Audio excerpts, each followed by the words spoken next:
ṣẹlẹ̀ kí àwọn àlàyé tí mo máa ṣe fún ọ̀pọ̀lọpọ̀ wa kẹ́ lè mọ̀ òtítọ́ tó wà ńbẹ̀ bóyá irọ́ ni mò ń pa àbí níwọ̀nba òtítọ́ tó wà ńbẹ̀ okay ẹ ní láti farabalẹ̀ wo fídíò yìí kí ẹ farabalẹ̀ kẹ́ lísì sí àwọn information tó wà ńbẹ̀ kí nǹkan tó ń ṣẹlẹ̀ tó wà hidden to you nípa Nàìjíríà kó o lè mọ̀ kó má máa gbé ẹrúgbó káàkiri àpọ̀lọpọ̀ àṣírí ló fẹ́ rí nínú fídíò yìí o farabalẹ̀ kó tẹ́tí bẹ̀lẹ̀ jẹ́ kó gbọ́ mi jẹ́ a bẹ̀rẹ̀ láti bí 16 foreign terrorists arrested experts raise the alarm.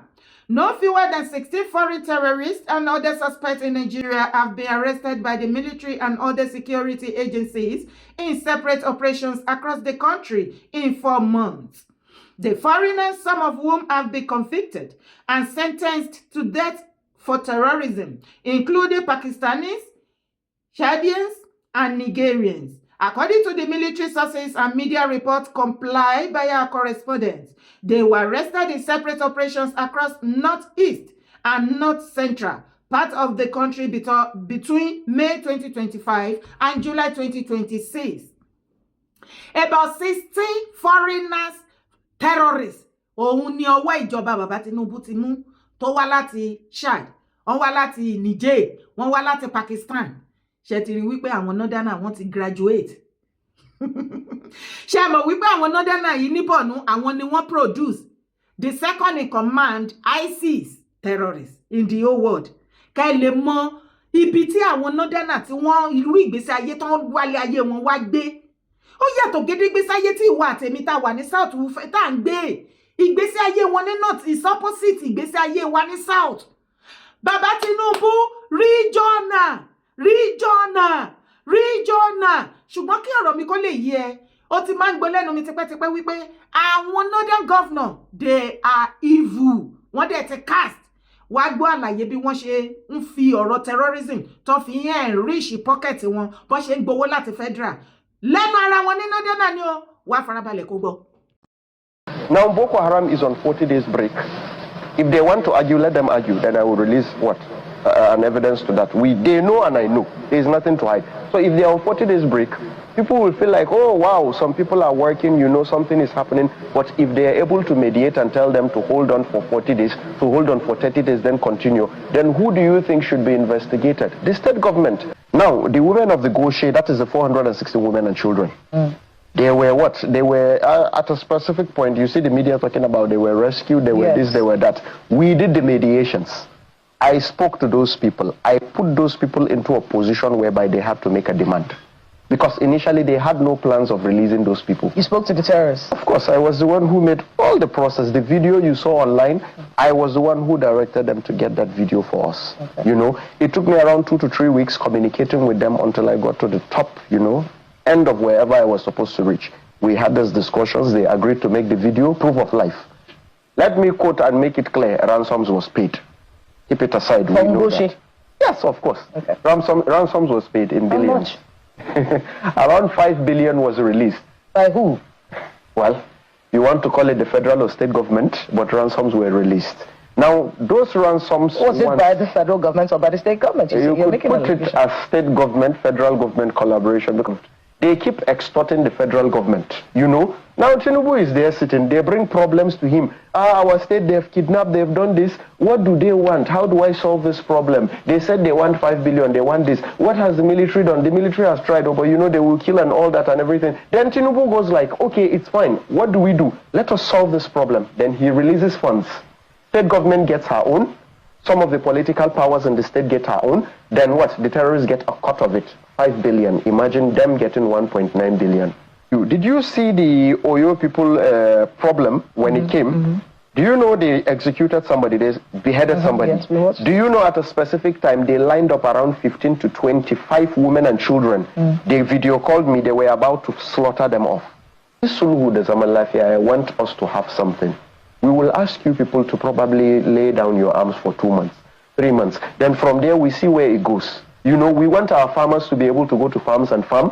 We want our people to be able to go to the bushes and fetch firewood. What did they say? They told me, yes, it's fine, we can work that. But do you know presently we are having that with the government already? Yes, presently, us and the government, through their mediator, we have a 40-day ceasefire program between us. So for now, we are on break. So Boko Haram is in mid-time break. Èmi náà sọ. Mo máa pariwo tó ìwọ tó bá wà lórí live show mi lọ́jọ́ Monday mo ìsọmọ ní bàbá Tinubu, what is happening? Terrorism. Kí ni yẹn bẹ ní Bokam? Inú tàwa dùn ní Bokam because tá máa ń gbọ́ yẹn ń kọ́ àwa náà lọ́kàn sókè ẹ̀jẹ̀ kọ́kàn wá balẹ̀ labroad ni. Bó ṣe calm, we are happy. But ní ìjẹta àwọn social video ti máa ń ṣe just like this one you're watching. Mo ìsọ pé bàbá idea wo lẹ fi sí kíní tẹ́ fi calm ẹ̀. Kí ló ṣẹlẹ̀? Ẹ jẹ́ kó máa lo bẹ́ẹ̀. Ẹ wo àṣà àwọn terrorists wà on holiday ni. Ṣé o gbọ́ rí?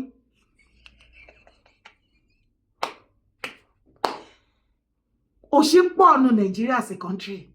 Rádaràdà pọ̀ ń bẹ gan ni. Ṣé ní nígbàgbà tó bá yìí fọ́ọ̀sì gbogbo ẹ̀yà papọ̀ tá a ṣe sọ wípé wọ́n Nàìjíríà yìí ni. Rádaràdà yìí la máa rí. Ìwọ tó bá dé wá sọ fún wípé bóyá ní ṣọ́ọ̀ṣì àbí ilé kéwú ẹ má wọrí àbí government official kan bọ́ síta òun àṣọ yín anything terrorism máa do ìgbàgbé very soon. Lẹ́ lóko. Torí sórí terrorism tó òun rí tán practice láti north. Sórí wọ́n ti graduated báyìí sìn. Wọ́n ti di pé wọ́n invite àwọn Pakistanis. Wọ́n ti kó wọn wá àwọn ti Chad. Àwọn ti Niger. Wọ́n ti ní kán wá join wọn. Kán máa kọ́ àwọn ọmọ wọn ní terrorism. Àwọn ilé tó bá ṣẹ̀ṣẹ̀ ń bẹ̀ tí wọ́n ní police report tá lọ fún wọn ní hospital tó máa fi treat wọn. Wọ́n ti ní àwọn foreigners tó ń gbé wọlé tá máa bá wọn treat ẹ̀. Àwọn wo là ń sọ? The governors. Ṣé gbogbo lẹ́nu wọn? Fọ́ọ̀lù ló ti gbọ́rọ̀ yẹn lẹ́nu mi wípé àwọn governors ìwé alẹ́nà ègbé ni wọ́n northern governors. They have nothing they are doing as a governor. They are only there lọ́kàn ń kówó jẹ. Tó bá wá sọ wípé federal government ń yáwó ibo lówó yẹn lọ. Ẹ bèrè lọ́wọ́ wọn. At the northern. Okay. Ṣé o mọ iye villages tí wọ́n attack ní northern part of Nigeria? Ṣé o rò wípé attack yẹn lásán? O kàn rí pé wọ́n kàn déédéé sọ ni. Wọ́n máa ṣe gbogbo everything paperwork náà ó ní iye billions tó fi máa gbà. Lọ́wọ́ federal tó máa náwọn fi fún victim. Ọ̀rọ̀ ń yé yín bọ̀rọ̀ ẹni rọ́ ni. Tó bá ní rọ́ ni, ṣé o sì rántí Mákindé? Ọ̀pọ̀lọpọ̀ yín ní àdára ṣe lo hate Mákindé, ìwọ lo hate ẹ̀. Give me one reason tí mo ṣe ní láti hate Mákindé. Èmi ń jà fún ilẹ̀ bàbá tèmi ni èmi ò jà fún individual. Anybody tó bá ṣe dáadáa máa bọ́ síta, ṣebí tó bá ṣe dáadáa mélòó nu yín ló bọ́ síta tó wá praise wọn. Èmi á bọ́ síta máa praise wọn, tó bá tún kù díẹ̀ káàtó máa tún sọ. So for them to know pé I have nothing against anybody. Mo ní láti wà neutral. Ilẹ̀ bàbá mi ni mò ń jà fún. Ìyìn tó nílẹ̀ pè mí fún nìyẹn. Ó ní mo dẹ̀ ń ṣe. Tá bá wá rí ẹ̀yin kan tẹ́ wá ń sá kíjokíjo kiri tẹ́ lọ pé àwọn tó súnmọ́ mi tẹ́ ń ṣe oríṣiríṣi tẹ́ sọ wípé dára o ọ̀rọ̀ tó ń sọ ti lágbára jù gbogbo èèyàn náà ìkéde kankan kan ṣe rí pálábòsí ni yín bá àjàgbàlagbà alábòsí àgbàlagbà ni yín ojú gbà mí tì fún yín o bẹ́ẹ̀ bá jọ ọmọ kékeré alábòsí ọmọdé ni yín ayé yín ò dá o Ọlọ́run. Láti ìgbà ọ̀rọ̀ Yorùbá nation àwa tá dìde tá la àwọn ọmọ Yorùbá lóhùn before Yorùbá nation movement bẹ̀rẹ̀ ọmọ Yorùbá mélòó náà bíire ní social media tó lè lanu sọ̀rọ̀ lórí ọ̀rọ̀ ilẹ̀ Yorùbá wọn ti bí. Àtìgbà náà everybody ti ń complain tá ti ń gbé ogun ti ìwà ìbàjẹ́ ilẹ̀ Yorùbá. Ẹ wo ilẹ̀ Yorùbá ọ̀pọ̀lọpọ̀ yín lè máa sọ pé ẹ rí changes but èmi rí changes even as very far as I am from Nigeria. Far from Nigeria, I can feel it. Ẹ wo ayé tí àwọn ọba wa ń jẹ ṣe rántí bàbá kan mọ́lẹ̀ Olújì tí ìkan lára àwọn young ọba kan ní Ogun State tí ó dá sílẹ̀ lójú títì tó bẹ̀rẹ̀ sí ní fọ́ etí ẹ̀ fọ́ imú ẹ̀ tá a pariwo tá a dìde iṣẹ́ mọ́yé iṣẹ́ tá ti ṣe ni kí lẹ rò pé ó mú kó àwọn ọba wa tó ká wọn lọ́wọ́ kò tó ní kálukú rọra ń ṣe tọ́mọ̀ wọn ara wọn àti àìmọye ìbàjẹ́ tí ìwà tèmi ti pariwo síta èmi ò ní fẹnu bòbí ti yín alábòsí ni yín kẹ́dẹ̀ máa wá wò yín kẹ́ lè mọ̀ pa alábòsí ayé àtọ̀run ni yín èké ni yín ti yín ta ẹ̀yin tẹ́ ń ṣe kínní yẹn.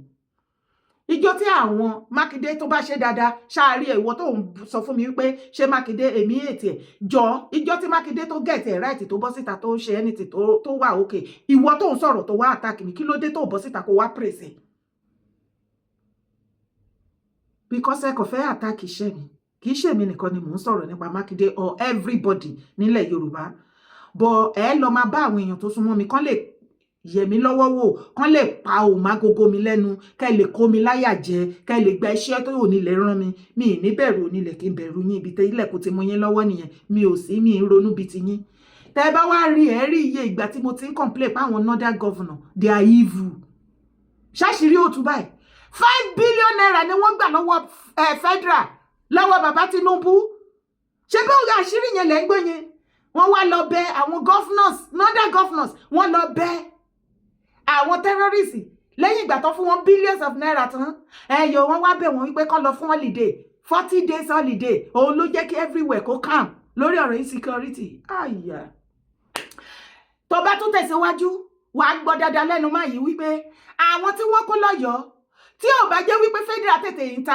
intervene nínú ọ̀rọ̀ yẹn ni ṣé o gbọ́ lẹ́nu ẹ̀ tó ní lẹ́yìn ìgbà tí wọ́n gé orí bàbá Oyèdòkun ṣe mọ̀ pọ́kùnrin méjì náà pa ń bẹ̀ ó ní wọ́n padà wá gbé wọn wọ́n pè wọ́n ní fídíò tó ní wọ́n máa láì gbogbo wọn dáhùn báyìí tó dẹ̀ máa pa gbogbo wọn àti ìyá àtàwọn ọmọ everything kó tó di pé federal wọn bá wa dá sí so ká ní Mákindé ṣègbè dúró ǹdẹ́ ń sìn tó ti wá pa wọ́n ká ní federal ò bá wa dá sí bàbá Tinubu ò dá sí ńgbà yẹn so wọn bá pa gbogbo àwọn mọ́mì yẹn àtàwọn ọmọ yẹn everybody náà bá padà nù àgbárígídárígídá o àdẹ̀wọ̀ pé Mákindé ẹ̀yìn wá sọ wípé ìṣẹ̀lẹ̀ ayé tiẹ̀ so wọn bá kò kú dànù ni so ká ní wọ́n pa wọ́n sí Mákindé bó ṣe lóun gbé kọmitì dìde tó fẹ́ ṣe investigation lórí àwọn tó ṣiṣẹ́ yẹn kọmitì yẹn làbá kàn gbé dìde mo sì mi mo sọ yìí mo dúró ná ṣe ti rí àṣírí bó ṣe ń lọ́nu Nàìjíríà tẹ̀lé mi kó tó wá gbọ́ mi ó ti. ogun bá wọlé tó wá ẹ wo àmì tó ń lọ náà lánàá ń dúró de ìjọba táwọn ọba bá ká mọ́lé sí àwọn àti ọlọ́pàá púrọ̀ kó fi pé ọ̀pọ̀lọpọ̀ oníkan ṣe sàn. so màá rọ̀ wá ẹ dákun ẹ mọ̀ jẹ́ kí láti torí pé bóyá àwa láti local government àwa pọ̀ lé ní àwa ń lọ àwọn olórí búkọ̀ tó ń sọ ohun káwá fi opportunity gba kára ń ta wọn ẹ mọ̀ jẹ́ kó ṣẹlẹ̀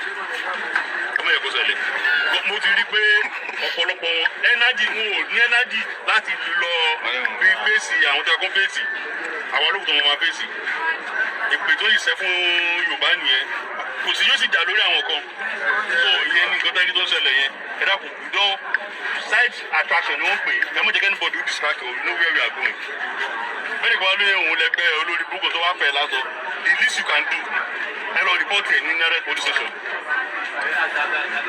táwọn sọ̀rọ̀ odò àti bí onígbàgbọ́ tó fi fèsì ara wọn àwọn ọkọ̀ ọmọ fáṣẹ àwọn ọmọ kan ní distraction ni ibi tó yẹ ká lọ àrí bẹ́ẹ̀ lọ àwọn àlà ń lera káàkiri agboolé sí wọn náà lájọ ṣe odò yẹn so ẹ jọ ẹ mọ̀ jẹ́ kí anybody distract wa kó máa di lọ́la pé èyí tó ń fẹ́ ni pé ìdọ̀gba tóbi tí wọ́n ń lera káàkiri wọ́n ti yìnbọn fúnra wọn ọdún àwọn gómìnà tó bá ní ọ̀yá àwọn bá nẹ̀ ẹjọ́ tí kúnkálùkù gbé lọ́wọ́ ó yàtọ̀ ntí púpọ̀ tó kálùkù ó lè jura wọn lọ tó ọlọ́bọ̀ ní kó jẹ́ kó bàjẹ́ irú ẹ̀kún.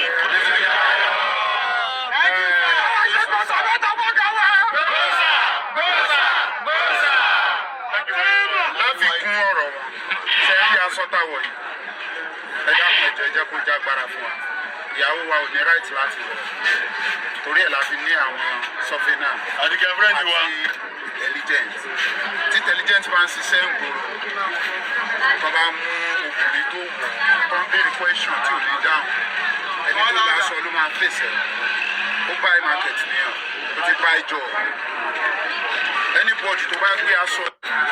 aago mọ́kànlá wọn ká wọn mọ́lé wọn bá jálẹ̀kùn ọmọ mi àgbà wọn kọ́ gbé wọn ti so lẹ́sẹ̀ àtẹ̀yìn ọwọ́ sẹ́yìn wọn ti lù rédèrèdè wọn bá wọ yàrá kejì yàrá tèmi náà wọn bá kó gbọ́ ọmọ jáde àwọn ọmọ mẹ́ta wọn bá kó wa síta wọn lùlù wọn lù wá sá lówó lọ́wọ́ aláàlówó lọ́wọ́ owó tó wà lọ́wọ́ wa wọn ti gbà ikú ti gbà kò sí mi mọ́ a bá ń bẹ̀ wọ́n wọn bá àtẹ̀mí gan ni wọ́n kó lọ n kò di pé ìṣubú tán fipá gbé mi dìde tán náà mi mọ́lẹ̀ tí bá tó sọ́rọ́ dìde sí ń lọ tí mo tún dànù àti àwọn fẹ́ kan òkè odò kan wọ́n á ní kí n jòkó báwọn míì ti ń bọ̀ lẹ́yìn lára wọn wọ́n ṣe tún dìde sí mi nù pé kí ni ìjókòó mi tó ń sọ láwùsá gbogbo èdè burúkú tàti ẹ̀gbọ́n wọ́n ṣe sọ lóríṣiríṣi lọ́ba tó fipá gbé mi dìde bí ìṣe ń lọ báyìí tí mo tún rí lulẹ̀ ìkànnì wọn adá ìpínlẹ̀ ọ̀dà náà kan fèmí lẹ̀kẹ́ padà sẹ́yìn àmọ́ gbogbo àwọn ọmọ mi mẹ́tẹ̀ẹ̀ta gbogbo wọn ti kó lọ ẹ dákun tó lọ ẹ ṣàánú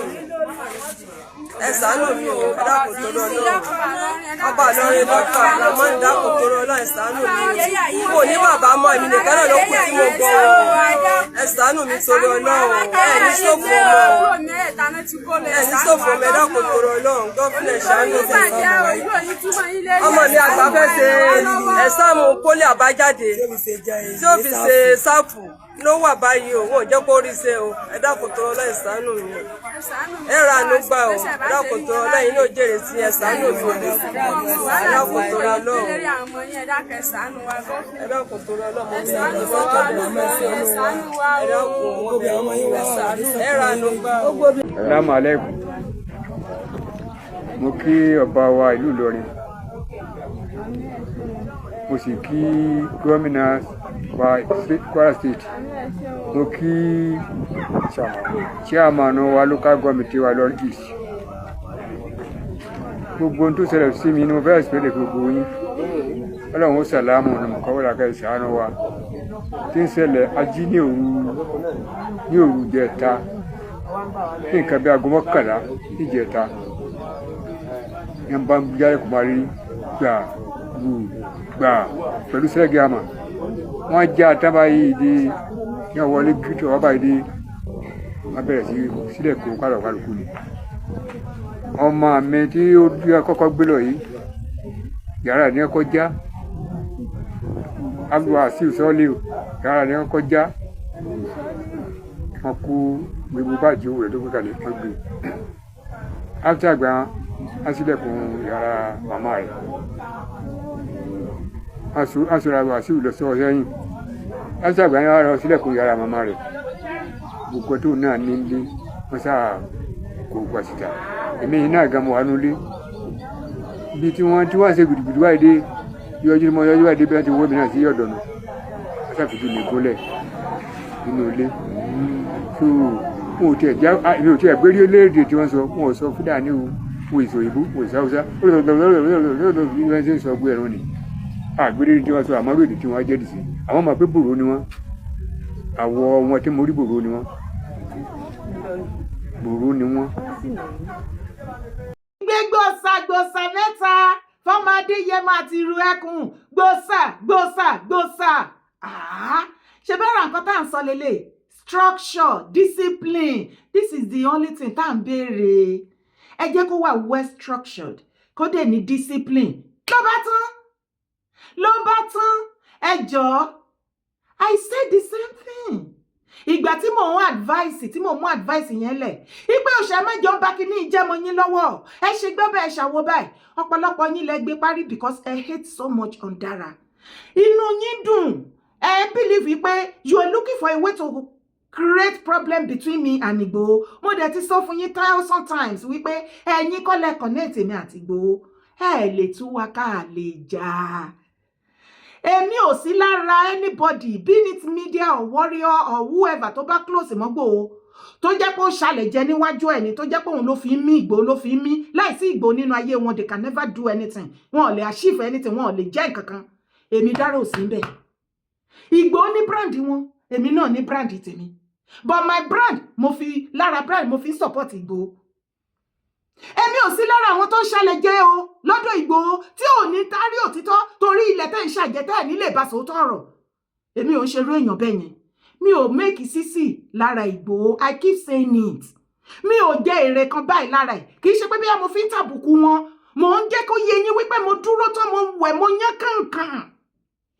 So má fi ẹ̀yin alábòsí ẹ má fi compare mi èmi àti Igboho bá a ṣe dúró relationship wa ó dúró pa síbẹ̀ ni kò ń ṣe aṣálẹ̀jẹ́ kò ń ṣe pé mo ní láti máa rally round kí wọ́n lè sọ and that is the reason why I have the opportunity and the right láti ṣe kí ni láti sọ òtítọ́ fún wọn. Kì í ṣe gbogbo ọjọ́ ni mo máa sọ ọ̀ṣà ní ọ̀ṣà ẹ̀kọ̀ọ̀kan mo ní láti máa sòótọ́ ọ̀rọ̀ ká bára wa sòótọ́ ọ̀rọ̀ èmi kì í ṣe bí alábòsí bíi tiyín. Ìgbà tẹ́mi náà ń fún wọn ní advice yìí ẹgbẹ́ parí ọ̀pọ̀lọpọ̀ ilẹ̀ sá lọ sọ́dọ̀ Igboho bẹ́ẹ̀ ni àti rẹ́rìn kú ọ̀ṣà wá gbé nǹkan tí Dara sọ ṣé ń jà ní ìdára ti ṣe gbá kan orí yín ti yí. Ìjọ wo lẹ fẹ́ bọ́ nínú ọ̀tẹ̀? Mídíà lèmi èmi kì í ṣe warrior media. Mo dẹ̀ dúró nǹkan tí mo dúró lé lórí kò sí nǹkan tí mo sọ tí ó attack Igboho torí everybody tó bá ní ọpọlọ á mọ̀ pé mi ò fẹ́ ìṣubú ẹni. Mi ò sí lára ẹ̀yin tẹ́ máa dúró kó ṣubú kẹ́ lè wá next person. Gbogbo yín tẹ́ fẹ́ kú sí ọrùn Ìgbòho lónìí àṣẹ́yìn ṣì wà láyé ní ìgbà Yorùbá nation bẹ́ẹ̀ ṣe nìyẹn ìgbà tí wàhálà dé 2021 ìgbẹ́là fẹ́ wé so ẹ̀yin kan ẹ ṣì wà láyé ẹ wà báyìí àdúpẹ́ lọ́wọ́ Ọlọ́run ipá wa kan gbà tẹ́yìn sá lọ àwa kan dúró tì í pé sẹ́ bó bá kúrò àbẹ́ kúrú bó bá ga àbá ga ní fi ẹ́ sílẹ̀ nínú ìdààmú yẹn and that is why màmá fúnra mi ní kundus ní gbogbo ọjọ́ bí gbogbo ọmọ kóòtù àjíire ilẹ̀ Yorùbá bá hate on dára because of Ìgbòho èmi á máa yẹra mi Ọlọ́run mi á sì yẹn mi ọmọlúàbí family sì yẹn mi mo dúpẹ́ èmi á sọ ọ̀rọ̀ ẹ gbọ́rọ̀ lẹ́nu brother yìí náà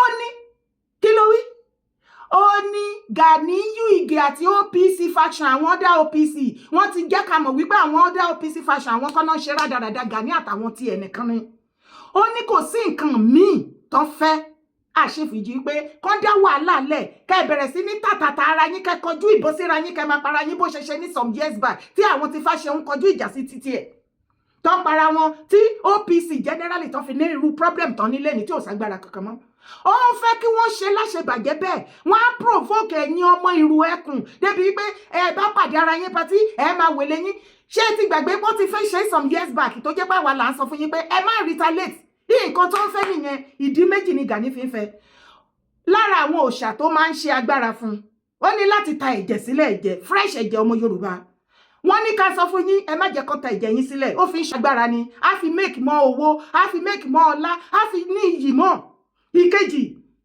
ó fẹ́ kí wọ́n kí gọ́ọ̀mẹ̀ntì kí wọ́n cancel Ìrù Ẹkùn ọ̀nà wo ló dẹ̀ fi lè àṣìfù ti cancel Ìrù Ẹkùn òun ni kó provoke Ìgbòho àti gbogbo wa ta dúró tì tó da àwọn boys ẹ̀ síta pé kí ìjà yẹn kó di ìjà gbòòrò ká máa para wa bóyá pàdé pátí àbá lọ lórí láàrin títì àbí gathering àbí anywhere láyé èmi ṣe sọ wípé don't ẹgbọ́mọ tinú yín ojú Ìgbòho lè tẹ̀yìn tán iṣẹ́ pọ̀ lọ́wọ́ ẹ̀ mélòó ló fẹ́ dá sí òun nìkan gbogbo wa ta bá rally round ẹ̀ oníkálukú wa náà la máa ní láti contribute one thing or the other tí òfin ní ṣubú ìyẹn lèmi ń ṣe kò sí nǹkan mi.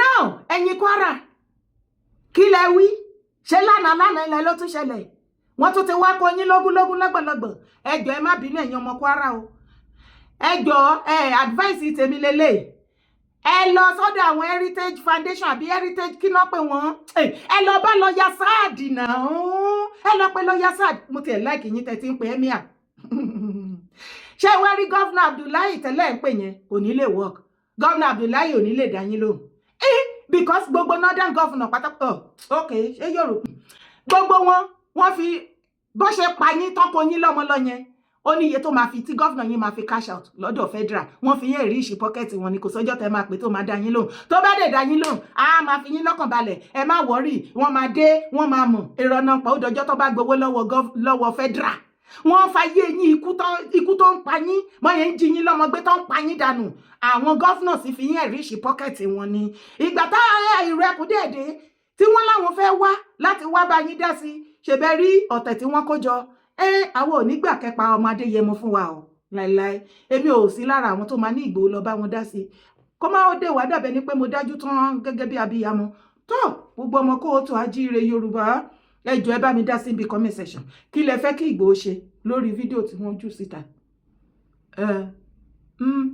kò tún tí tán ṣètú tẹ̀lé mi wá gbọ́ òtítọ́ ọ̀rọ̀ àṣé ẹ̀yin ọmọ obedient àṣẹ ìmọ̀ọ́tọ́ ọ̀rọ̀ kí ló dé tẹ ẹ wá rí òtítọ́ tẹ wá gbógun ti President Bola Ahmed Tinubu abalajọ tẹ pé yín ò dọ́dọ̀ ẹ̀ tẹ̀lé mi ẹ wá wò.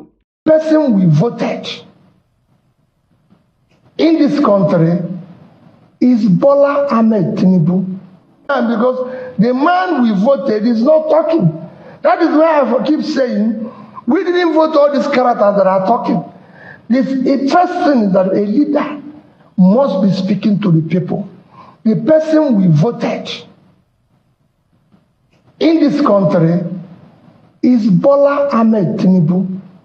Tereko ajawewu orosha ogun agisa kaka oropa amupamu orojigijigi oropa amupamu orojigijigi oropa So at almost 4 years as a president òtítọ́ ṣẹ̀ṣẹ̀ jáde inú tèmi wá dùn mi mọ̀ bẹ́ẹ̀ olùbọ́ ló ṣe rí lọ́kàn ayẹ wípé ẹnu Peter Obi gangan láti gbọ́ òtítọ́. See life. Now, come over here. My beautiful sister Aisha Yesufu. Over. Now that your leader, that you carry for head, walking like a gala, that your Mr. Peter Obi, that look like a saint, innocent soul, an angel, to you, that you believe he has a magic finger, magic touch, to make Nigeria in 4 years, abracadabra, and make it the best country in the whole world. Can you see what he has said now? Aisha Yesufu, listen to what your leader said, yo. Your leader has casted you, oh. Do you remember that Aisha Yesufu, for more than 2 years, you granted interview from anywhere, even on your channel, believing that you are disgracing President Bola Ahmed Tinubu. Tinubu is not your president. He will never be your president. You will never accepted him as your president. Either you accepted him or not. The whole wide world accepted him. And however, because every one of you twisted the whole thing.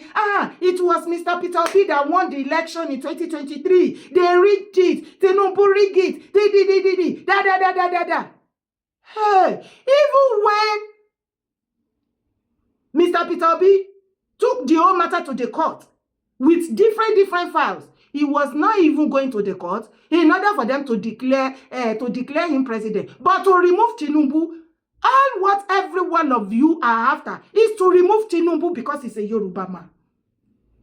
Nothing more. That is the major hatred you have for him. And that is why, as a president of Nigeria presently, there is no little or big things that he did in Nigeria to move Nigeria forward that will ever be welcomed by you guys.